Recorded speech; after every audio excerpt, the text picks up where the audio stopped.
എൻ്റെ ഈശോയെ, ഇത് വല്ലാത്ത കഷ്ടമാണ് കേട്ടോ. ഈശോയെ, എന്താ എൻ്റെ പ്രാർത്ഥനകൾക്കൊന്നും മറുപടി തരാത്തേ? ഇതിനാണോ കുഞ്ഞിങ്ങനെ വിഷമിക്കുന്നത്? എൻ്റെ ഈശോയെ, ഞാൻ ടെൻഷൻ അടിച്ച് പ്രാർത്ഥിക്കുന്ന കാര്യം നിനക്കറിയാലോ. എന്തെങ്കിലും മിണ്ടിക്കൂടെ? ഈശോയെ, നീ എന്തൊന്നും മിണ്ടാത്തേ? എനിക്ക് വല്ലാത്ത സങ്കടം വരുന്നുണ്ട് കേട്ടോ.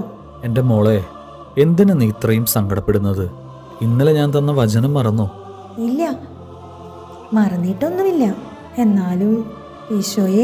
കുഞ്ഞെ, നീ ചോദിക്കുന്നതെല്ലാം ഞാൻ നിനക്ക് തരും. ഞാൻ നിന്നെ കാണുന്നുണ്ട്.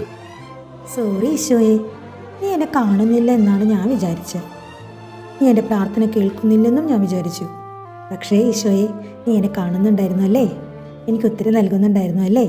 ഈശോയെ, നീ ശരിക്കും പൊളിയാണ് കേട്ടോ. എൻ്റെ കുഞ്ഞെ, നിന്നെ ഞാൻ എന്താ ഇപ്പോൾ ചെയ്യണ്ടേ? നിന്നെ ഞാൻ എങ്ങനെ മറക്കാനാ? നിന്റെ കൂടെ ഞാൻ ഫുൾ ടൈമുണ്ട്. അത് ശരിയാ.